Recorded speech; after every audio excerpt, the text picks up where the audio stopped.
y yo la coloco en este semillero. Bueno, vamos a empezar la clase. Es- eh,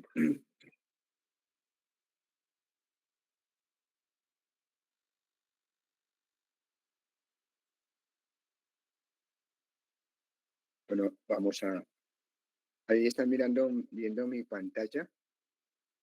Sí, Sí, profe, sí pues se ve. sí. Bien. Bueno, buenas tardes a todos y todas. La clase del día de hoy tiene por título la teoría de las 3E. Y yo la coloco en este semillero de medicina translacional como una charla que explica las bases de cómo los tumores generan de manera permanente neoantígenos, es decir, se están remodelando permanentemente, y eso al sistema inmune no le pasa inadvertido. Y esos neoantígenos que permanentemente se está remodelando el tumor, a la luz de metodologías modernas, es posible identificarlos y ser utilizados para el diseño de vacunas personalizadas para la inmunoterapia del cáncer. Esto es gracias a la teoría de la inmunovigilancia de los tumores que fueron descritas hace los 50 por Burnett y otros, y más recientemente en los 90 retomada por Bob Stryber en la Universidad de Washington. ¿Y qué más o menos es lo que dice esta teoría de la inmunovigilancia de los tumores? Es gracias a esta teoría y a estos hechos que los tumores quizás no son tan frecuentes como deberían, porque el sistema inmune permanentemente está vigilando los tumores. Un sistema inmunológico intacto no solo puede prevenir la formación de tumores, sino que puede promover su formación mediante un proceso llamado inmunodeedición del cáncer. Y ahí viene una primera precisión que vale la pena hacer. El sistema inmune es muy potente en controlar tumores, pero como veremos, puede ser también el reconocimiento, el asedio del sistema inmune a los tumores, va a hacer que los tumores respondan, cambien, muten para hacerle resistencia a ese sistema inmune. Entonces, esa inmunovigilancia se convierte en una arma de doble filo. Por un lado, nos protege de los tumores y por otro lado, puede ser la causa de los tumores. El escape al control del sistema inmune de los tumores es hoy un distintivo del cáncer. Ha promovido un renovado interés de los investigadores por detallar la interacción del sistema inmune con las células tumorales. Esto ha contribuido a comprender la significancia del infiltrado tumoral, del control o la génesis de los tumores y a la identificación de biomarcadores pronósticos. En el día de hoy hablaremos solo parte de este segundo párrafo, y es lo que, como les decía, cómo al mutar los tumores, esto es la base de que los tumores generen mutaciones, antígenos nuevos, que son percibidos por el sistema inmune y que hoy, gracias a los desarrollos de la secuenciación de próxima generación, se pueden diseñar vacunas, identificarlos, sintetizarlos y vacunar a las pacientes con vacunas personalizadas para la inmunoterapia del cáncer. Esta teoría de la inmunovigilancia de los tumores de Burnett y Thomas en el 57 se fue retomada en los años 2000 por Bob Stryber en la Universidad de Washington en San Luis, y ustedes ven cómo en los últimos años, al principio de los 2000, hubo una renomada un interés renovado por esta teoría de la inmunovigilancia de los tumores. Para muchos de ustedes pueden quizás pensar de que el hecho de que el sistema inmune vigile y controle los tumores incipientes y no permita que ellos se desarrollen, podría pensar de que eso fue algo aceptado hace años, pero no es así. Así, el hecho de evidenciar realmente cómo el sistema inmune controla los tumores, los destruye, es evidencia de los últimos 20 años. Y aquí el número de publicaciones por año, o citaciones por año, alrededor de este tema. ¿Qué es la teoría de las 3Es? Se basa en que en la génesis de cualquier tumor hay 3 estados.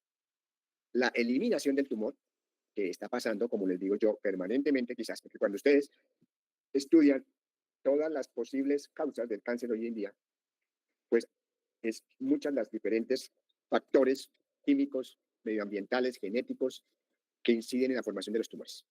Y pues, si bien el cáncer es una enfermedad, un problema de salud mundial, pues, la incidencia de cáncer pues tiene unas cifras discretas comparados con la población mundial.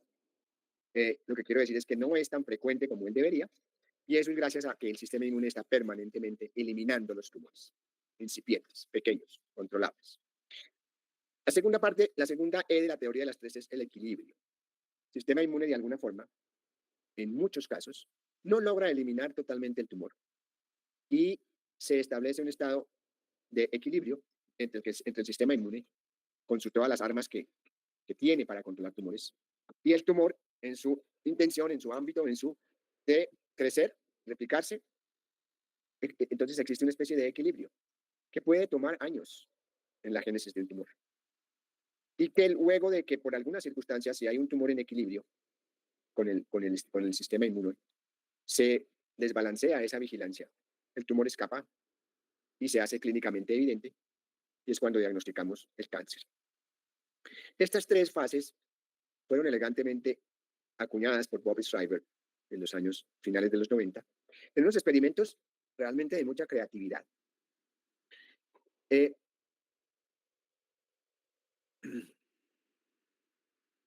son estos.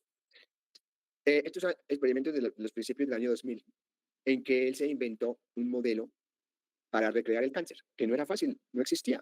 Un modelo en ratones para estudiar la inmunología contra el cáncer. Estamos hablando de los años 2000, es decir, esto es relativamente muy reciente. Todo el mundo, claro, sabía la existencia de las NKs, de las células CD8 citotóxicas, que tenían actividad antitumoral, pero claramente que el sistema inmune pudiese tener un rol clásico, crucial, pues sí, estaba y había sido postulado por Burnett, Thomas en los 50, como les digo, pero no había un modelo para demostrar esto. Y esta teoría de las tres es acuñada por Schreiber. Hizo una serie de experimentos muy interesantes. Cogía ratones, los cuales estaban mutados en el gen RAC. Este ratón no tiene linfocitos T ni linfocitos B. ¿Por qué? Porque no puede ser ni anticuerpos ni células T. Esos son detalles un poco de inmunología básica, pero muchos de ustedes quizás no lo han visto, pero para los que no lo han visto, pues son células que no pueden generarse en estos ratones. Y estos ratones no tienen sistema inmune adaptativo, linfocitos B y T, pero sí tienen sistema inmune innato, ¿sí? Sistema inmune innato. Y si se tomaban tumores, un tumor salvaje, y se instauraba en ese ratón que no tenía células T y células B, ¿cierto? Esos tumores, si se instauraban nuevamente en un ratón salvaje, pues se replicaba pues la virulencia del tumor. Básicamente eran tumores salvajes instaurados en un animal inmunodeficiente y luego se sacaban esos tumores y se pasaban a un ratón salvaje. El hecho de que teníamos un tumor salvaje sin ningún tipo de anomalía, pues se reproducía totalmente el tumor en esos ratones salvajes. Pero curiosamente, si tomábamos un tumor que no tuviese, tumores que venían de un ratón que no tenía sistema inmune, ¿sí? Y los instaurábamos en un ratón salvaje. Esos ratones salvajes tenían la capacidad de controlar un buen número de tumores cuando ellos venían de un animal que de alguna forma, tanto el animal como el tumor, tenían deficiencia del sistema inmune. Entonces, ¿qué es lo que aquí empezó a evidenciarse? De que en este sistema, el sistema inmune adaptativo estaba intacto y venía el tumor de alguna forma retado en un animal salvaje por el sistema inmune intacto que tiene ese animal salvaje, y cuando se llega a un ratón salvaje, pues el tumor de alguna forma ha sido retado, está preparado para que se trasplante en un ratón salvaje y puede generarse en el 100% de los casos tumores en ese animal recipiente. Pero ¿qué pasa con este animal también recipiente salvaje que recibió fue tumores que venían de animales que tenían de alguna forma deficiencia del sistema inmune? Entonces, en ese sentido, estos tumores de este lado que estoy señalando no estaban tan retados, por decirlo de alguna forma popular, no habían sido toreados con un sistema inmune adaptativo fuerte, porque venía de ratones que estaban deficientes en él, y cuando paso esos tumores que estaban causando cáncer en esos ratones a un ratón wild type que tiene un sistema inmune salvaje, intacto, ese sistema inmune tiene la capacidad de controlar, este es el tamaño del tumor, un porcentaje importante de ratones tiene la capacidad de controlar el tumor. ¿Qué estaba pasando acá?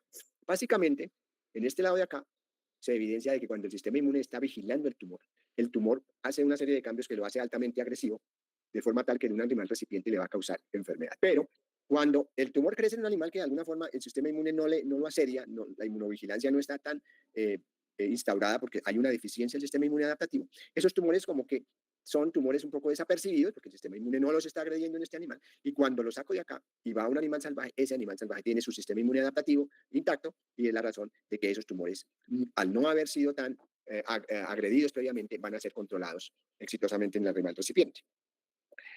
Entonces, ¿esto qué dijo? Pues el sistema inmune es parte importante de que los tumores cambien y se vuelvan pues, más agresivos.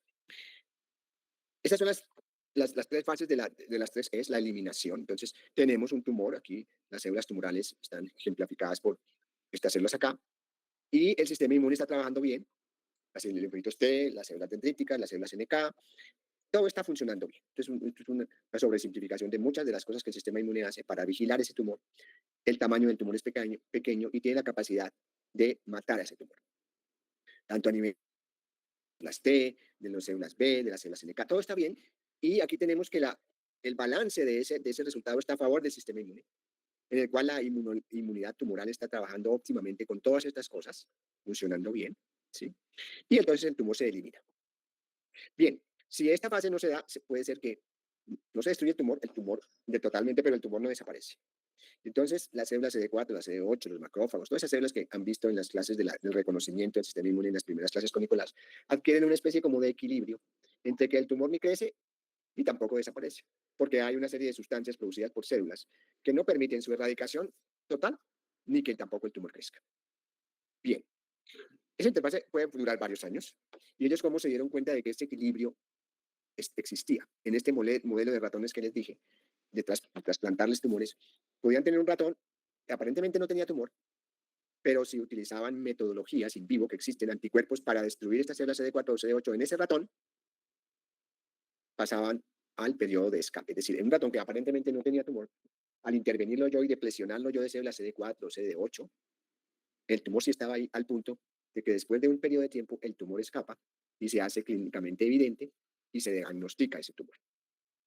Entonces, esto es lo que vemos cuando diagnosticamos un paciente con cáncer, que es una persona que tiene un tumor y que todo su sistema inmune ha pasado de un sistema inmune de control activo con toda esta serie de componentes funcionando óptimamente que van a contribuir a la muerte de las células tumorales y a la eliminación del tumor, a un estado en que todo está en contra de el sistema inmune está funcionando deficientemente porque se acumulan toda esta serie de sustancias producidas por toda una cantidad de células deficientes, inmunológicamente hablando, que no le pueden hacer frente al tumor y el tumor se desarrolla. Quiero saber si hay preguntas hasta este momento de lo que les he explicado. ¿Preguntas en el chat? Levante la mano la persona que tenga alguna pregunta. ¿Me están escuchando bien? Sí. ¿Alguien que diga algo? Sí, profe, se escucha. Sí, profe. Bien. Entonces, los tumores cambian con el asedio del sistema inmune. ¿Sí?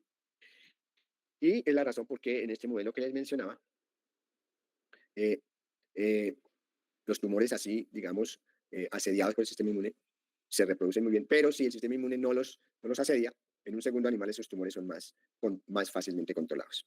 Bien. Durante esa transformación y ese asedio que le hace el sistema inmune al tumor, ¿sí? Damos de cuenta de que este es el tumor, y el tumor está cambiando, está produciendo diferentes tipos de proteínas, de moléculas en general, pero aquí hablamos de las proteínas, y hablamos de tres formas de antígenos. Saben que todas estas cosas que el sistema inmune ve como extraño, es lo que llamamos antígenos. Aquí está la base de lo que ya Nicolás les habló del reconocimiento de los linfocitos T a los patógenos y a los tumores. Les voy a repetir nuevamente esta parte. Hagamos de cuenta que esto es una célula tumoral que está siendo inmunovigilada por linfocitos CD4, por linfocitos CD8, por estas células B que producen anticuerpos, por las células NK. Y para los efectos de la clase de hoy, de los neoantígenos tumorales producto de la edición de los tumores de esto de la teoría de las tres E's, les voy a explicar un poco esta parte de la diapositiva. Hagamos de cuenta que este es un tumor, ¿sí?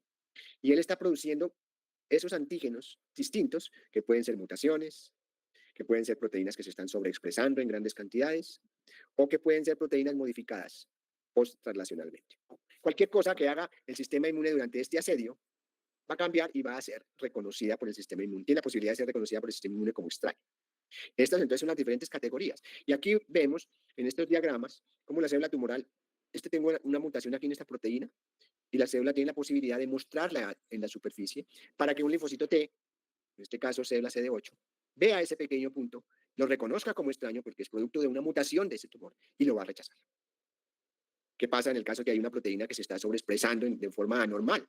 Pues también se presentan pedacitos de esa proteína verde en la superficie de esta molécula. Y el linfocito CD8 lo ve como anormal que se esté produciendo tanta de esa proteína. Y al reconocer un pequeño péptido entre 8 y 10 aminoácidos de esa proteína verde acá sobreexpresada o de esta mutación acá. Estos son péptidos de 8 a 10 aminoácidos.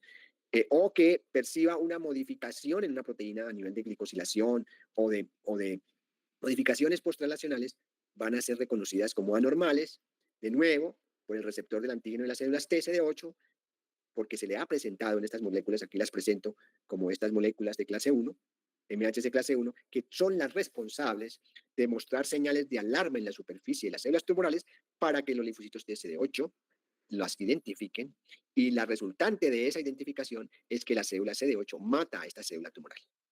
Preguntas de esta parte que es importante para comprender el contexto de la clase. ¿Preguntas? No, no, señor.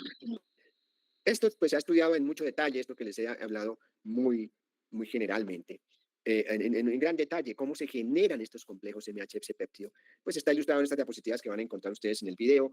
No me quiero detener demasiado en eso, pero básicamente las moléculas se sintetizan, las moléculas que muestro acá como, en este caso MHC clase 1 péptido, se sintetizan en el retículo endoplásmico, viajan a un sitio acá, y por este lado tenemos la célula tumoral produciendo proteínas. Aquí está una bacteria, pero pues esto para efectos de una célula no infectada, que sea una célula tumoral, está produciendo estas proteínas anormales que son inusualmente, tienen mutación o inusualmente producidas o modificadas. La célula está capacitada para degradar eso que no está bien en el proteosoma y producir péptidos que inicialmente son de 15 aminoácidos que se traslocan a las cisternas del retículo endoplásmico, y ahí están las moléculas de clase 1 que venían aquí producidas y van a ocupar este sitio acá. Este pequeño punto es un péptido de 8 a 10 aminoácidos que venía de una proteína tumoral en este caso. Para los efectos de una célula infectada, esto podría ser un pedazo de una bacteria, de un virus, de un hongo, de un parásito, en lo que estas células son también muy efectivas en destruir a las células infectadas por esos patógenos. Pero aquí que estamos hablando de cáncer, esos pequeños punticos de 8 a 10 aminoácidos que terminan parados en la superficie, alertando a una célula CD8 que si la reconocen, van a montar toda una respuesta que termina con la muerte de esa célula o infectada o de esa célula tumoral.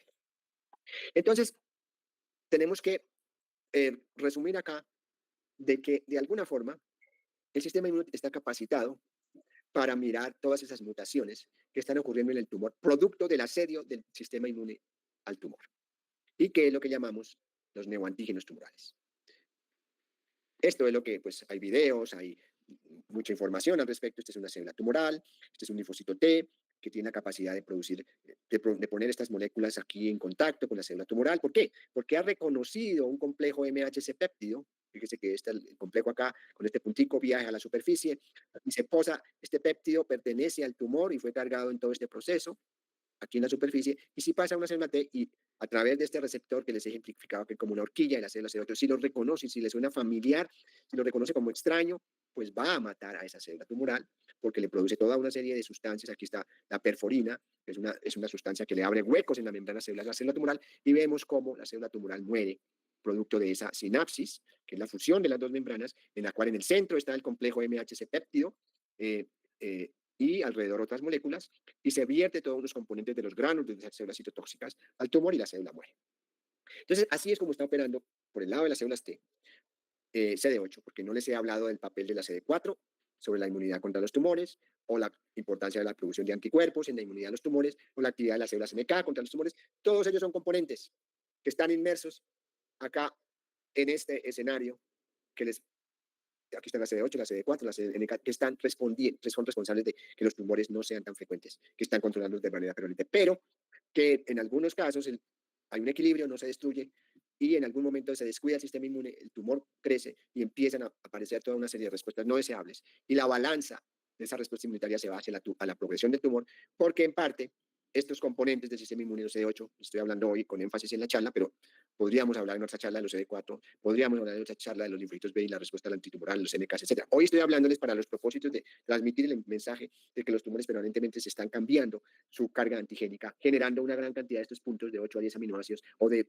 9 a 25 aminoácidos, en este caso para los CD4, está cambiando, está presentándonos permanentemente en esta modalidad en la superficie, y bien sea en las células CD4 o CD8, van a verlos. Y esa es parte importante de la inmunidad que nos confieren estas células, y lo que hacen que los tumores no sean tan frecuentes porque se están controlando permanentemente. Bien, entonces, ¿para qué sirve eso en términos de medicina translacional? ¿Listo? Les he hablado de un modelo en ratones que no tienen sistema inmune, les he hablado de que los tumores tienen una serie de mutaciones, de cambios, pero que sí sabemos que hay un sistema inmunológico preparado para mirar esas cosas, pero ¿cómo demostrarlo? ¿Cómo demostrarlo en pacientes con cáncer? Entonces tenemos esta historia que es bastante interesante. Probablemente muchos de ustedes saben, el cáncer de páncreas es uno de los cánceres más mortales que existen. Y cuando se empezó a mover este tema de las vacunas personalizadas basadas en estos neoantígenos tumorales, yo lo considero uno de los experimentos más, de los trabajos mucho más pioneros en la identificación de esos neoantígenos y de que el sistema inmune, cuando lo reconoce, puede mediar el control de los tumores. Aquí tenemos una cohorte de como de 640 pacientes, en los cuales, en un periodo de 10 años, en una cohorte, en un grupo de los Estados Unidos, observó dos tendencias. Unos pacientes que, si bien tenían cáncer de páncreas, pues tenían la posibilidad de tener una vida media de 6 años, mientras que otros morían muy rápidamente, periodo de vida media de menos de un año. Entonces, los investigadores se dieron la tarea de decir, bueno, ¿qué hay en el cáncer de páncreas de unos y otros? Hicieron una serie de experimentos muy extensa. Aquí esta diapositiva es bastante recargada, pero lo que les pretendo mostrar es que ellos podían mirar la infiltración por linfocitos T, por linfocitos TCD8, por células T reguladoras, por células citotóxicas, por macrófagos, por linfocitos B. ¿Qué es esto? No son otra cosa que preparaciones de inmunohistoquímica de esos tumores en objetivo de 100X o de 275X, en los que ellos podían cuantificar cuántos linfocitos CD3 teníamos, cuántos CD8 teníamos, cuántos FOXP3. Estas son células reguladoras supresoras de mal pronóstico, estas son de buen pronóstico, estas son de buen pronóstico que producen gran enzima, estos son macrófagos que pueden ser de buen pronóstico, los linfocitos B, etc. Entonces podían mirar haciendo tinciones a una misma preparación y mirar la composición relativa de estas células en esos tumores. ¿Sí? Entonces, al final, ellos tenían una composición acá en que tenemos células CD3 en amarillo, CD8 en verde, células productoras de gran enzima por acá. Esas moléculas clase 1 encargadas de presentar esos péptidos de 8 a 10 aminoácidos en la superficie estaban aquí en esta parte, macrófagos, etc. Entonces, ellos hicieron un mapa, una cartografía de esos tumores en todos esos pacientes. Y al final, pues tuvieron una cuantificación bastante precisa en dos grandes grupos, pacientes de mal pronóstico y pacientes que sobrevivieron varios años. ¿Y qué salió a relucir? Pues que células CD8 positivas estaban mucho más abundantes en los que sobrevivieron versus los que no, tanto a nivel de células por milímetro cuadrado como para el nivel de células por milímetro cuadrado que producían perforina o gran enzimas, mucho más abundante en las pacientes que sobrevivieron largo tiempo versus los rojos de mal pronóstico, los que vivieron poco tiempo. Y también lo hacen para el número absoluto de células, tanto CD4, CD8, de nuevo, mucho más abundante esos linfocitos CD4 y CD8 en los pacientes que controlaron la infección versus los que no. Y allá, al final había a la alta estas células y a la baja estas células. Entonces se concluye, después de estos experimentos, que cuando miraban, perdón, la producción de ciertas moléculas, no mal pronóstico, pues se tenían aquí estas diferencias a nivel de diferentes poblaciones celulares. Los macrófagos estaban aumentados en buen pronóstico, las moléculas de clase 1 curiosamente no estaban tan aumentadas, pero se pudo cuantificar fenotípicamente todos esos tumores y se vio una gran diferencia entre los dos grupos a diferentes niveles. Bien, cuando ellos, en ese momento apareció toda una serie de publicaciones en varias revistas internacionales muy prestigiosas en que decían, se puede hacer vacunas personalizadas contra los tumores con base en todas estas cosas que el tumor está presentando permanentemente luego de que está mutado o que se produce abundantemente o que cambian. Usted hoy tiene la posibilidad de mirar esas mutaciones que van a parar aquí con esas moléculas, esos péptidos de 8 a 10 aminoácidos, que son los que van a reconocer los linfocitos TCD8, necesario para destruir este tumor. Usted puede identificar ese universo de mutaciones gracias a los métodos de secuenciación de última generación, que es básicamente lo que se hace. Esto es una diapositiva alusiva al sistema que nosotros trabajamos. Nosotros trabajamos en el grupo haciendo vacunas personalizadas para pacientes con cáncer de mama triple negativos. Los pacientes son las de peor pronóstico en cuanto a cáncer de mama, porque no existen estrategias de tratamiento. Cuando dicen triple negativos, porque no tienen receptores de estrógenos o progestágenos, y tampoco tiene sobreexpresado el oncogen HER2, que es el blanco del Herceptin, etc. Entonces, las herramientas terapéuticas son muy limitadas en esas pacientes. Entonces, nosotros hemos propuesto, desde la universidad, trabajar en estas pacientes. ¿Alguien está pidiendo ingreso? ¿O alguien que me ayude a mirar el chat? ¿O hay una pregunta en el chat? Admitir, Juliet, Catherine, sí, admitir. Bueno, entonces, Esto es nuestro modelo para trabajar en, eso, en esto que les estoy diciendo, y la idea es contextualizar la teoría que les he dado hasta este momento con la práctica, con la investigación translacional en cáncer. Se toma el tumor de la paciente y se aísla el DNA y el RNA del tumor, y se toma sangre periférica, que se toma como tejido sano, y ahí hace uno, por métodos de secuenciación de última generación, puede hacer librerías en que esté representativa tanto el transcriptoma, es decir, todos los RNAs de ese tumor, como el exoma de ese tumor, y el exoma del tejido sano, pues que es la línea germinal. Y uno cruza esas tres cosas y puede tener una idea cuando utiliza el exoma del tumor y el transcriptoma del tumor y lo cruza con el exoma del tejido sano, puede, mediante la secuenciación de última generación, de la secuenciación de esas tres librerías, hacer mediante métodos bioinformáticos que han tenido que ser desarrollados para eso, identificar el universo de mutaciones de un tumor en esa paciente. Identificadas esas mutaciones se pueden sintetizar químicamente en el laboratorio con péptidos sintéticos. ¿Qué péptidos sintéticos? Estos que les estoy diciendo a ustedes, de los 8 a 10 aminoácidos que están en la superficie y que van a parar en la superficie de la célula, que está como un puntico pequeño, el cual va a ser blanco de los linfocitos T, que si lo reconocen y si yo acierto en la identificación de un neoantígeno, vacuno con ellos y la paciente podría generar células T que reconocen ese pequeño punto y que va a hacerle frente a ese tumor. Aquí están las bases de por qué, de algunas de las bases las que se conocen, por qué esos neoantígenos pueden funcionar como vacuna. Aquí está el puntico este de 8 a 10 aminoácidos, que fue el neoantígeno que identifique acá, que lo sintetice químicamente y que lo uso para vacunar. Y lo que yo espero es que esa paciente genere linfocitos T que vayan a destruir ese tumor. Entonces, en ese trabajo que les mencioné de Bagachandra, ellos hacen un descubrimiento muy interesante y es que esos pacientes que tenían un mejor pronóstico, los que vivían más años, sus tumores estaban expresando estos neoantígenos tumorales, mutaciones del tumor, que tenían una característica muy interesante, y es que tenían reactividad cruzada con antígenos de bacterias, de virus o de parásitos.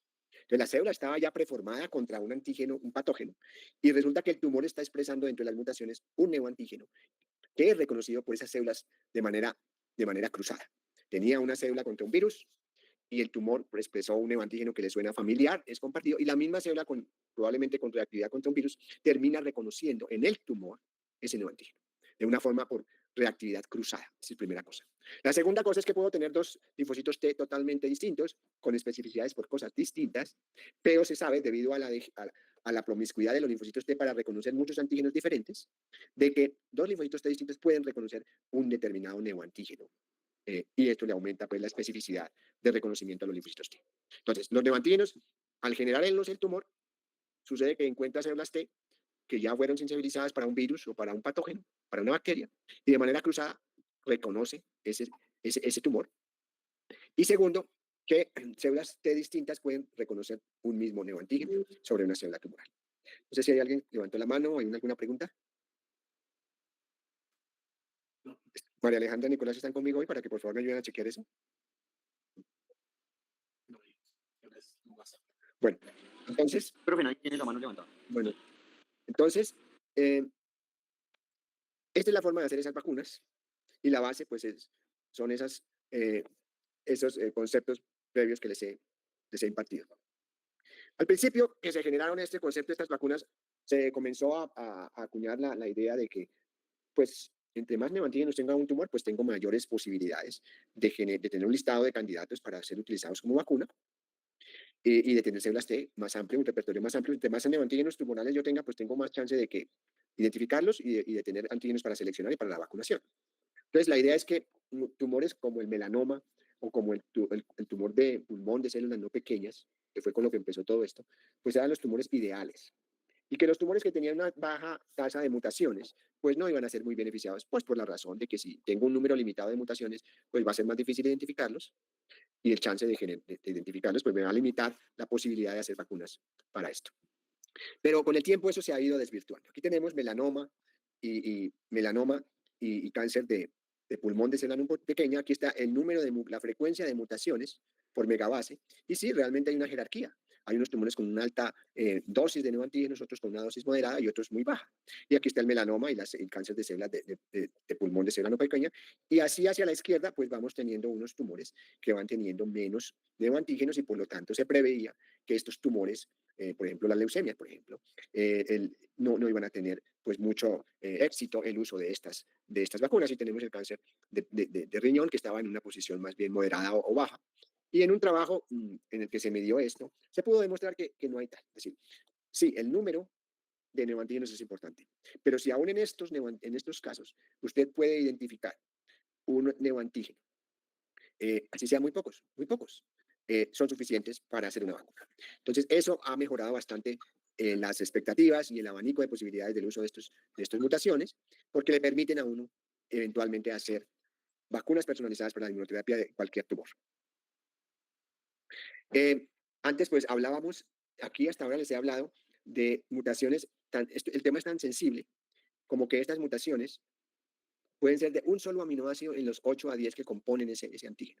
Un solo aminoácido es suficiente para que se vea, para que el sistema inmunológico lo considere como algo extraño. Una mutación de un solo aminoácido es un neoantígeno por definición, y esos neoantígenos fueron los que dieron inicio a todos estos trabajos. Y pues si la diferencia va a ser mucho más dramática, no solo un aminoácido, sino que hay inserciones o deleciones, pues que son muy frecuentes en los daños cromosómicos en el cáncer, de que haya traslocaciones, inserciones, deleciones, cambios de lectura. En este trabajo se tomó un número considerablemente grande de tumores en que se iba mucho más allá de los neoantígenos de un solo aminoácido y se consideraban las inserciones, las deleciones. Y el mensaje es que si un neoantígeno con base en un cambio de un solo aminoácido funciona, estos funcionan aún mucho mejor. Entonces, no solamente un mismo aminoácido, un solo aminoácido puede generar un muy buen neoantígeno en esto que les había venido mostrando. Recuerden que esto es un espacio de 8 a 10 aminoácidos. Uno de ellos es suficiente si cambia, producto de una mutación, para generar un neoantígeno que genera una respuesta inmunológica del sistema inmune contra ese tumor. Con más veras, si esto es una inserción de varios aminoácidos o un friendship, un cambio de lectura o una deleción, pues se van a producir proteínas aberrantes totalmente, cuyos no existen en los tejidos normales, y con más veras, esos van a funcionar mucho más potentes, esas inserciones y esas deleciones, como neoantígenos tumorales. También deben saber ustedes que los tumores hacen dos grandes tipos de mutaciones. Esas mutaciones que se llaman passengers son pasajeras, es decir, son mutaciones en una gran cantidad de genes que no tienen una importancia directa en que esa sea una célula tumoral, ¿sí? Sino son mutaciones de algunos genes housekeeping, genes básicos, que no tienen ninguna connotación de malignidad ni son responsables del cáncer. Esos son la gran mayoría. Y hay una minoría que son los genes drivers del cáncer. O sea, son genes que conducen, son los protoncogenes y oncogenes que tienen que ver mucho con el ciclo celular, con las ciclinas, con la resistencia a la apoptosis, la resistencia a la muerte de las células tumorales. Esos no son muchos, están bien identificados, pero son supremamente importantes cuando uno encuentra en una proteína como el TP53, que es un regulador, es un vigilante de todo el genoma, y cuando esta proteína está mutada, pues es un hallazgo muy favorable para diseñar una vacuna con base en esa mutación, en esa persona, y así todos estos otros protooncogenes, los cuales sí tienen que ver directamente con alteraciones del ciclo celular, con la resistencia de las células tumorales a los tratamientos, con la evasión de la apoptosis, y esos son los genes drivers del cáncer. Y muchas veces ellos son blanco de inserciones y de lesiones, y entonces eso es un componente importante de las vacunas basadas en neoantígenos, como parte de esta edición de los tumores de la teoría de las 3 que también se encuentran mutaciones acumuladas en estos genes driver y van a ser blancos muy buenos para hacer vacunas en dos sentidos, porque las mutaciones son bastante dramáticas, y segundo, porque estos genes mutados son parte de la carcinogénesis, y si direccionamos la respuesta inmune a células que tengan estos genes mutados, células tumorales que tengan estos genes mutados, pues vamos a tener un doble efecto. Porque estamos dándole, digámoslo así, en el tendón de Aquiles de algunos de estos tumores que tienen su debilidad si yo direcciono la respuesta inmune contra estos genes driver de la carcinogénesis. Esto, ¿cómo empezó a nivel de vacunas? Muy interesante aquí mirar este personaje de acá, Ugur Sahin. No sé si ustedes estén familiarizados. Este es un artículo en Nature en el que él generó la primera vacuna de RNA basada en neoantígenos tumorales para la inmunoterapia de pacientes con melanoma. Y Ugur Sahin fue quien, esta publicación es del año 2016, 2017, y Ugur Sahin fue la persona quien en 2021 hizo la vacuna de Pfizer, de RNA de Pfizer. ¿Por qué? Porque tenía ya preparado todo el diseño de vacunas RNA con base a que 5 años atrás había venido trabajando en el diseño de vacunas RNA basadas en neoantígenos tumorales para la inmunoterapia del cáncer. ¿Qué es lo que Ugur Sahin hacía? Básicamente, cogía varios de estos mini neoantígenos, 1, 2, 3, 4, 5, un cassette de varios neoantígenos. Aquí está pues el esquema de que se toma el tumor, se toma la sangre, se secuencia, por favor, se secuencia y se obtiene la secuencia de mini que se hacen en tándem, se clonan en vectores. Él ya tenía la ingeniería de los vectores para darle una estabilidad al RNA, que es lo que vino a hacer la diferencia de estas vacunas de RNA, porque son altamente estables. Ya había trabajado por varios años en generar RNAs de alta estabilidad, de forma que para ese momento él pudo hacer cassettes de 5 neoantígenos. Es decir, si cada neoantígeno son 10 aminoácidos, pues esto tendrían 50 aminoácidos, 150 nucleótidos, codificando 5 neoantígenos y vacunaba inicialmente ratones, en nódulos linfoides, les entregaba, pues, esto son fotografías de un trabajo en ratones, y en los cuales les hacía un seguimiento de la producción de esos neoantígenos en un modelo, en un modelo animal. También utilizó esta misma aproximación, pero ya con pacientes con melanoma, y vio cómo esta aparición esta es una cohorte de pacientes con estadios grado 4, 3, muy avanzado de melanoma, y todas estas son, cada triángulo de esto es la aparición de una nueva metástasis en pacientes que estaban siendo tratados con anticuerpos monoclonales, con quimioterapia, etcétera, y pues que ya no había mucho más que tratarles, aparecían las mutaciones con una gran cantidad, una frecuencia pues bastante alta. Y una vez fueron vacunados con estas vacunas RNA, el periodo libre de enfermedad aquí ejemplificado por estas líneas verdes, se postergó pues por por varios meses. Esta fue la primera vacuna de RNA que hizo Ugur Sahin para inmunoterapia de cáncer de melanoma, basado en vacunas RNA que codificaban para neoantígenos tumorales. Resumen de lo que les he dicho acá, una alta rata de mutaciones tipo aminoácido único no es requerimiento estricto para una buena respuesta a las inmunoterapias. No les he mencionado esto, pero se estudió que cuando hay algunas terapias, como las terapias antipunto de control, que en algún momento vamos a ver más adelante, que son las terapias modernas, una de las formas de modernamente tratar los cánceres, se sabe que los pacientes que mejor responden a esas terapias son los que tienen una alta cantidad de neoantígenos siendo producidos como respuesta a estas vacunas, a esas inmunoterapias. Entonces van de la mano las metodologías modernas de inmunoterapia de cáncer con que los pacientes están produciendo un buen número de neoantígenos y quizás esas inmunoterapias están estimulando a esos linfocitos T contra esos neoantígenos tumorales, haciendo más efectiva la respuesta inmune contra los tumores. La calidad de las epítopes generadas en tipo de mutaciones, inserciones de endeciones es mejor inclusive, por lo que les decía, que las mutaciones de un solo aminoácido. Pues es mejor tener un antígeno, va a sonarle mucho más extraño al sistema inmunológico tener un antígeno en que las 9 aminoácidos no hacen parte de una proteína normal, que cuando uno de los 9 aminoácidos está mutado. Entonces, pero de nuevo, las dos siguen siendo vigentes, tanto los aminoácidos únicos como las inserciones y las deleciones. La respuesta clínica al tratamiento de estos tratamientos modernos está altamente relacionada con la calidad y el número de mutaciones que tiene un tumor. Es decir, que hoy en día estas metodologías de inmunoterapia que están funcionando bien están en buena proporción, en línea directa, con el número de mutaciones que ese tumor está expresando. Y cuarto, la respuesta clínica, es decir, cuando un paciente clínicamente responde a las terapias, está relacionada con el grado de visibilidad de ese tumor al sistema inmune a expensas de estas mutaciones. Entonces, arrancamos diciendo entonces que a la luz de las teorías de las TDCs, el sistema inmune asedia de manera permanente a los tumores, producto de la teoría de la inmunovigilancia de los tumores por el sistema inmune, que hoy en día, gracias, eso pasó inadvertido por muchos años porque no había forma de secuenciar exomas y transcriptomas completos. La secuenciación del genoma humano de la primera versión duró 16 años. Hoy en día, en los Estados Unidos, es posible secuenciar un genoma en términos de 2 horas. Entonces, y los precios han bajado considerablemente. Siguen siendo altos, pero hoy se pueden secuenciar exomas completos en tiempo récord. Entonces, eso hace que se pueda identificar todas las mutaciones, el universo de mutaciones de un tumor. Entonces, ya terminando la segunda parte de la charla, les voy a comentar pues los logros, los alcances que hemos tenido en nuestro modelo de cáncer de mama triple negativo.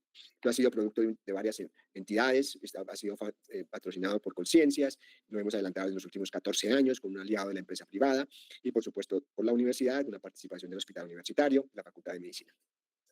Ese estudio primero que se hizo fue tratar de saber si podíamos, toda esta literatura que estaba publicada, de poder identificar esas mutaciones, de poderlas sintetizar químicamente, de poder vacunar pacientes y mirar si logramos por lo menos, no, porque las cohortes han sido muy cortas, no mirar la respuesta clínica, pero sí mirar que uno ha tenido acierto en la identificación del neoantígeno, que al vacunar a esa paciente, la paciente inmune, hace una respuesta inmune contra el antígeno que estaba en la vacuna y que eventualmente pues puede esa respuesta inmunológica con el reconocimiento del sistema inmune de ese antígeno puede eventualmente en estudios posteriores poder nosotros demostrar que está asociado a la respuesta clínica de esa paciente a la inmunoterapia. Esto es pues entonces una línea de trabajo del grupo de vacunas personalizadas para la inmunoterapia del cáncer. Hoy en día, como les digo, gracias a estas metodologías es posible nosotros poder diseñar vacunas para la inmunoterapia del cáncer. De nuevo, esta es una sobresimplificación acá de lo mismo que les he dicho. La idea es identificar estos pequeños fragmentos acá de 8 a 10 aminoácidos que están codificados en el genoma del tumor, producto de una mutación, con el fin de generar linfocitos T cuando vacunamos, de generar linfocitos T que vayan y destruyan ese tumor. Bien. Este es el pipeline bioinformático, esto es producto de una tesis de maestría de un estudiante de ingeniería con quien hizo su tesis con nosotros, y él tuvo como tarea implementar un pipeline bioinformático en el cual es el flujograma o la estrategia para la identificación de los neoantígenos. Eso ya había sido previamente publicado por un grupo en los Estados Unidos en el año 2015, y lo que hizo este estudiante fue implementarlo en nuestras manos. ¿Qué es lo que se hace? Normalmente nosotros tomamos, como les he dicho, el tumor, se aísla el ADN y se aísla el RNA, se hacen librerías que se secuencian y luego de todo ese trabajo que dura más o menos unas 8 semanas entre que uno obtiene un tumor, eso no lo hacemos nosotros, tenemos contratado eso para hacerlo. Se toma el tumor, allí en ese sitio aíslan el ADN y el RNA y mandamos una muestra de tejido sano y eso se hace el aislamiento, se hace la secuenciación de esos exomas y sus transcriptomas y se nos manda esa información que es el punto de entrada del algoritmo bioinformático para identificar las mutaciones. Y este es un resumen del algoritmo bioinformático. En el caso del DNA de sangre periférica, que es el tejido sano. Entonces hacen el alineamiento de ese exoma, ahí están todos los exones del DNA codificados en el DNA, que se supone son las partes codificantes de proteínas, y se hace un alineamiento con un genoma de referencia. Lo mismo también se hace con el DNA del tumor, se alinea con el mismo DNA, que es la versión número 39, la que está actualmente, o 38, la que está actualmente en vigencia, y se compara entonces ese exoma del tejido normal con el del tumor con el de un genoma de referencia. ¿Quién está levantando la mano? Bien, por otro lado, ¿qué entonces pasa en este sentido? Pues al comparar el exoma del tumor y el exoma del tejido sano con el exoma de un exoma de referencia humana, va a venir un listado de cosas que no hacen match entre el tejido sano y el tejido tumoral. Y eso es lo que llamamos las variantes, es decir, posibles mutaciones de variantes. Que luego de hacer una serie de análisis, eso se va consultando, tenemos esta variante ha sido reportada en la literatura, sí o no, es un alelo normal de esa proteína, sí o no, y después de una serie de requisitos, se queda uno con una lista de variantes, las cuales se anotan para poder ser procesada en el pipeline bioinformático, y se tiene al final una lista de variantes ya seleccionadas. Por otro lado, tenemos acá en la por este lado de acá, teniendo la parte genómica, la información genómica de ese paciente, vamos a tener la secuencia a alta definición, el haplotipo de HLA de clase 1 y clase 2, que son esas moléculas que presentan los antígenos a los linfocitos CD8, esas se llaman las moléculas HLA de clase 1 y clase 2.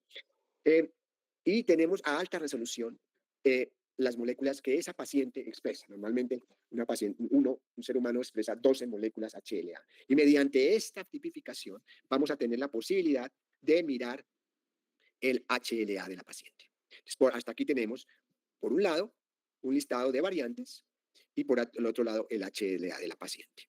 Y acá, para cerrar el ciclo, tenemos el RNA del tumor, que es los transcritos de RNA, que son sinónimo de todos los RNAs que se producen en esa célula tumoral y que van a transmitirnos, a decirnos de todas estas mutaciones que el tumor tiene en su genoma, cuáles pasan a RNA y pasarán probablemente a proteína, ¿sí? Porque no basta con que esté codificado en el ADN, sino que se tiene que hacer proteína. Y para hacer proteína tiene que pasar por el RNA.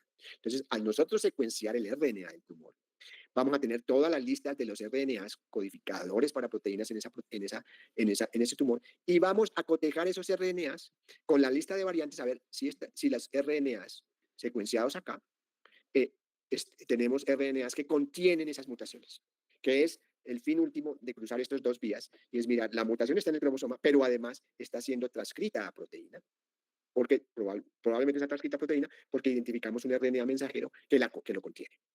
Al final, entonces, tenemos la intersección de estas tres cosas: el listado de variantes, las mutaciones, el HLA de la persona y la comprobación de que hay RNAs que están codificando esa variante. ¿Por qué el HLA de la persona?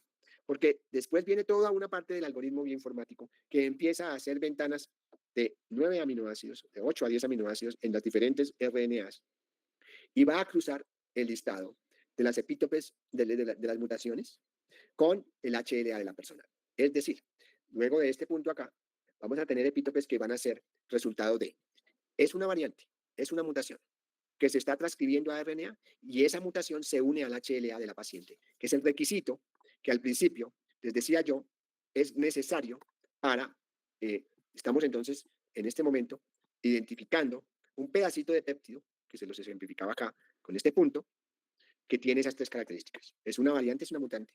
Se une al HLA, que es la molécula de clase 1, es el HLA que tenemos la tipificación de los HLAs que expresa esa paciente, se une, ¿sí? Y hay un RNA que lo codifica. Ahí, en ese punto vamos entonces de tener un listado. Esto es en teoría entonces un candidato a hacer una vacuna para la inmunoterapia del cáncer en esa paciente. ¿Preguntas hasta acá? ¿Preguntas hasta acá? No, señor. Bueno, entonces, siguiendo acá con nuestro pipeline, que lo que hacemos nosotros con base perdón un momentico, les decía yo, con base en el estudio clínico.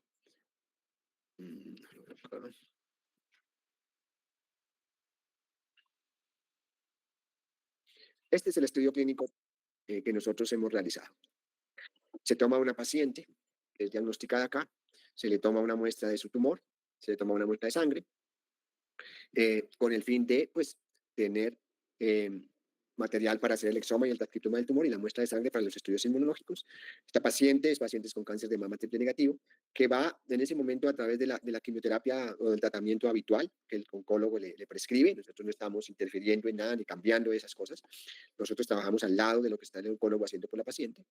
Y al final, si hay tumor remanente, volvemos a tomar una nueva biopsia. ¿Por qué digo al final si hay tumor remanente? Porque cerca del 40% de las pacientes que inician acá con un tumor tienen tumor remanente luego de la neoadjuvancia. Y esas pacientes son las de peor pronóstico. Si bien el cáncer de mama triple negativo es de mal pronóstico, estas que tienen tumor resistente a la quimioterapia y que tienen algo de tumor después de 6 a 8 meses de quimioterapia, son de muy mal pronóstico porque tienen un tumor que definitivamente resistió a la quimioterapia y pues ellas tienen unas chances de recaer bastante grandes. Luego de eso, entonces, nosotros miramos el universo de mutaciones del tumor aquí al inicio y aquí al final, y escogemos mutaciones que idealmente estén en el tumor, en la versión del tumor resistente a la quimioterapia. Y esa es una parte de la vacuna. La otra parte de la vacuna es el adyuvante. Ay, caramba, no me encuentro acá. Perdón.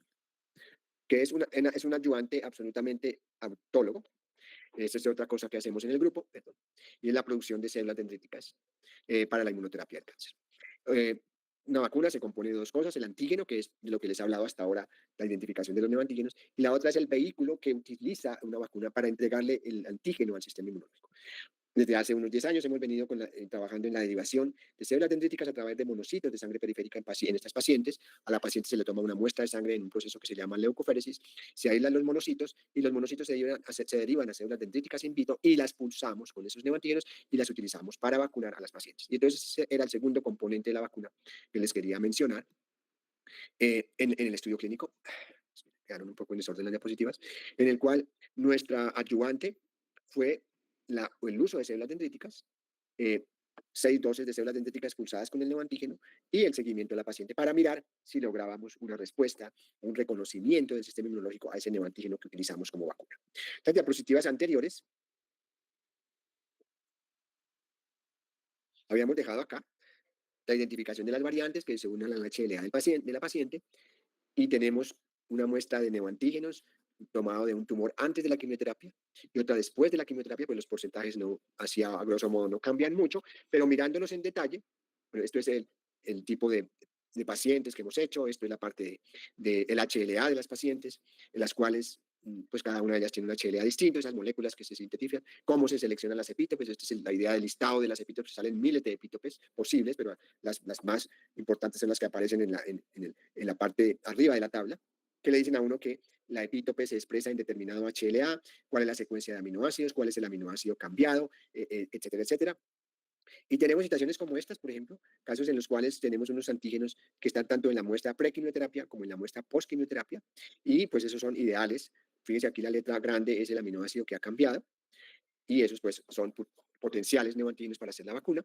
Se pulsan las dendríticas con estas péptidos y se hace este esquema de vacunación que les estoy mencionando, en el cual después de haber hecho la neoadyuvancia, la quimioterapia de rigor dirigida por el oncólogo, se vacuna a las pacientes y se observa a la paciente. Este es el tipo de ensayos in vitro que hacemos para evidenciar en el laboratorio y que involucra métodos de ELISpot, métodos de citometría de flujo para mirar si yo en un cultivo determinado tengo la presencia del antígeno y las células T de esa paciente me generan una serie de marcadores positivos, es decir, que los reconocen. Eso nos da una idea de que hemos tenido éxito en la identificación de un neoantígeno. Aquí, por ejemplo, tenemos el caso de un resultado del ELISpot, que este es el grado de producción de células T, productoras de interferón gamma, antes de la vacunación, y después de la vacunación pues se ve que hay un incremento en el número de células que reconocen esa vacuna. Y fuera de eso pues vamos a estudiar el repertorio de las células T de esa persona. Todos son parámetros que nos llevan a decir que hemos acertado en la identificación de un nuevo antígeno, porque en la muestra de sangre de esa paciente que tomamos antes o después de la vacunación, detectamos linfocitos T por estas metodologías, porque se activan o porque producen citoquinas, interferón gamma, etcétera, nos lleva a decir que hay una respuesta, hay un reconocimiento exitoso, que tuvimos acierto en el algoritmo de predicción, de que el péptido fue correctamente sintetizado, de que una vez vacunada la paciente tenía células T que reconocen ese antígeno. Todos esos son parámetros con los que soñamos tener éxito en todas las pacientes que tratemos. Sin embargo, como ustedes pueden imaginarse, esto es un sistema de alto refinamiento y realmente el porcentaje de aciertos de identificar péptidos que funcionen es relativamente bajo. Esto es el caso típico de una respuesta de una paciente. Este es el antígeno que utilizamos para vacunar. Este es las células sin estimular con ese antígeno y la vacuna. Y luego con la vacuna y vemos un aumento de las células T en esa paciente producto de la vacunación. Y fuera de eso podemos identificar que otros antígenos que no estaban en la vacuna, como son estos, y si tomamos la misma muestra de sangre y la retamos con antígenos que no estaban en la vacuna, se tiene una respuesta interesante como esta, que es lo que se llama el epitope spreading. Y es decir, que al haber vacunado o producto de la vacunación o producto de la quimioterapia que se le dio a la paciente expande su repertorio de linfocitos T para una vacuna para un antígeno que no fue parte de la vacuna, pero que a la luz de una respuesta de estas, que es mucho mejor a la respuesta de la vacuna, pues ese antígeno es un excelente candidato para la inmunoestimulación de esa paciente. Y aquí se me va a descargar el celular. Pues esto es más de la misma caracterización de ese pool de péptidos. Son células que producen TNF-alfa, interferón gamma, son células CD8, citotóxicas. Y nosotros estamos, ya terminando, a diferencia de lo que hace todo el mundo, y es inicialmente hacer los neoantígenos, vacunar al paciente y luego mirar si la cosa funcionó.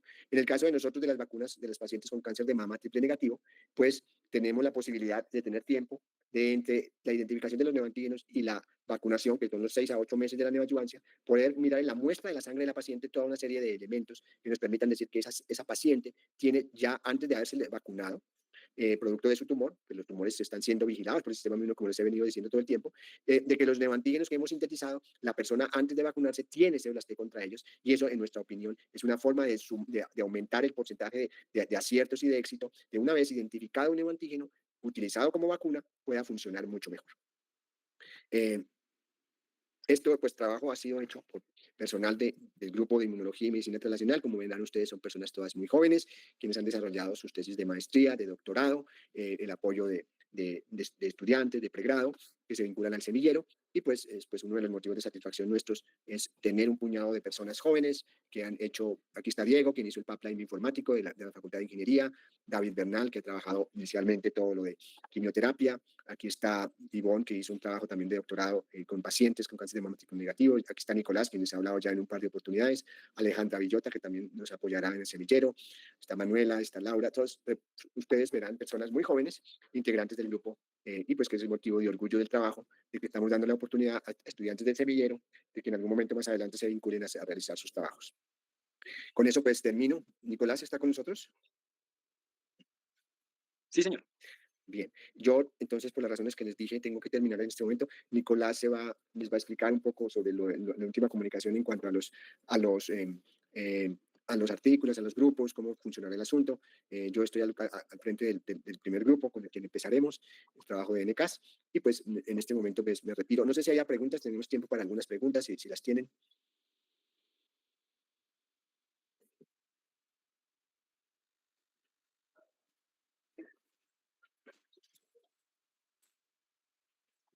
Bueno, bueno, entonces, Nicolás, te dejo entonces, yo me retiro, voy a retirarme de acá, voy a colgar, pero Ricardo, eh, salir de la llamada. Bueno, listo. Bueno, Nicolás, gracias y quedan entonces con Nicolás. Bueno, adelante, Nicolás. Bueno, buenas tardes a todos y todas. Como comentó el profe Parra, pues yo voy a hacer un comentario breve acerca de los grupos. Ya todas las personas, pues a la fecha me apareció una lista de 39 inscritos al curso y los cuales se dividieron en 6 grupos. Hay 3 grupos de 6 personas y 3 grupos de 7 personas. Ya cada uno de los tutores tiene la lista de los grupos correspondientes y en estos días deberían estarlos contactando. Yo creé los grupos en el Classroom, pero pues veo en el chat que no se pueden visualizar, por lo que igual ya asigné cada artículo primario a el grupo. De todas formas, voy a estar subiendo esta tarde una lista con los grupos, el tutor y los correos pues, de sus compañeros para que ustedes también empiecen a tener contacto. Estos grupos los creamos nosotros y no dejamos que los crearon ustedes, por lo que la idea es que haya un poco de interdisciplinaridad entre los grupos. Van a ver que en todos los grupos están compuestos por alguien de la facultad aquí de salud humana, también va a haber gente de facultad de ciencias, de ingeniería, de enfermería, entonces lo ideal es como pues que se mezclen un poco y así se puedan abordar los temas que se van a ver en los artículos primarios desde distintas perspectivas y así pues el ejercicio sea mucho más enriquecedor. La idea, pues ustedes saben que este primer módulo que sucede en lo que queda de este año, pues van a ser charlas magistrales y hasta el próximo año iniciaremos con los artículos. Sin embargo, pues lo que les aconsejamos es que ustedes desde ya puedan tener reuniones periódicas con su tutor para ir leyendo y trabajando el artículo, ya que todos los artículos pues tienen un grado de complejidad relativamente alto y la idea es que ustedes también preparen una presentación que tome tan solo las 2 horas de clase en donde puedan comunicar los hallazgos más importantes del artículo. Como ustedes van a ver, todos esos artículos tienen alrededor de 5 o 6 figuras y también sus figuras suplementarias. El tiempo no les va a dar para explicarlo todo, entonces también el ejercicio que ustedes tienen que hacer no es solo entender el artículo, sino también hacer una revisión y una, digamos que, curaduría para poder presentar lo más importante de ese artículo. Lo ideal es que todos lean un poco, o al menos pues, se familiaricen con todos los artículos que se van a presentar, no a detalle, pero así para no estar tan perdidos el día de la presentación. Se les recomienda que este ejercicio lo hagan de forma bastante juiciosa y coordinada con sus compañeros, ya que como ven en el programa del curso, pues esta es una de las notas más importantes de la clase. Como les digo, pues voy a estar subiendo la lista de grupos para que ustedes pues tengan ya acceso también a los correos de sus compañeros y también pues digamos que como todavía nos quedan 2 semanas o un poco más de cancelaciones libres, pues lo ideal es que también sigamos por X o Y motivo su grupo se queda con poquitas personas, hagamos una redistribución, cosa de que no queden grupos de 7 personas y grupos de 2 en este tiempo que nos queda aún. Entonces, bueno, digamos que esa sería la dinámica. Ya en el Classroom están también los artículos primarios para que ustedes los vayan descargando. No sé si tengan alguna pregunta de pues cómo funcionará esto o queda todo claro. Sí, Karen. Yo tengo una pregunta respecto a la evaluación de los artículos. Bueno, ahí Ujú. dice que uno debe hacer una evaluación como tal, un breve ejercicio de calificación para los demás asistentes. Como tal, ¿qué porcentaje tiene respecto al examen final? O sea, el parcial final es acumulativo, es de los artículos en sí y cómo influye ahí la nota de Listo, evaluativa de los artículos. listo. Entonces, bueno, nosotros tenemos 2 parciales. Uno que, si no estoy mal, es el último día de clases de este año, o sea, el 18 de diciembre, en donde se hará un parcial acerca de las clases magistrales que se han dado. El segundo parcial, que es pues, cuando finalicemos en marzo, eso es el 5 de marzo, se harán sobre los 6 artículos primarios que expusieron sus compañeros. Entonces, pues realmente se calificará a los 5, o sea, no se les evaluará acerca de su artículo, sino de los 5 artículos de los otros grupos. Eso es, digamos que los parciales. Sobre la presentación, entonces a ustedes se les calificará un porcentaje, es la presentación como hagan, que ustedes recibirán nota de parte del doctor Parra, pero también de parte de su tutor, y se basará no solo en la presentación, sino en el trabajo que se hizo para, digamos que, preparar ese artículo. Pero por otro lado, también la idea es que sus compañeros, digamos que pues al final ustedes hagan una actividad un poco más lúdica, en donde evalúen ejercicios de pues, temas de su parcial, de su artículo que pena, eso puede ser un Kahoot o cualquier otra plataforma que sirva de evaluación. Y esto pues digamos que este ejercicio pues también nos permite a nosotros ver qué tanto sus compañeros aprendieron y eso también influirá en la nota de la presentación. ¿Sí respondí tu pregunta, Karen? Sí, muchas gracias. Listo. ¿Alguna otra pregunta? No. Bueno, Perdón, tengo otra entonces, pregunta. ¿ya? Respecto a la metodología del parcial final, ¿será también tipo teórico como el primero o será cómo será ahí? Sí, es igual, se hace un parcial por Google Forms, principalmente nosotros lo manejamos, en donde pues cada tutor prepara alrededor de 10 preguntas por artículo y pues ustedes se hace de selección múltiple o de escoger varias respuestas, pero pues todo será virtual, que va a ser la misma metodología del primer parcial. Y este es individual. Muchas gracias, Nicolás. Listo. ¿Alguna otra pregunta? Oscar. Buenas tardes. ¿Hay alguna fecha tentativa para la exposición a realizar? Sí, en el programa, que también está en el Classroom, aparecen las fechas. Entonces, creo que hay un pequeñito error del título del artículo 6, que lo pienso corregir ahorita más tarde, pero ahí ya, pues a menos de que pase algo, otra vez que vuelva a modificar el calendario, ahí ustedes ya tienen la fecha de presentación del artículo de cada grupo. Vale, gracias. Ujú. ¿Alguna otra pregunta?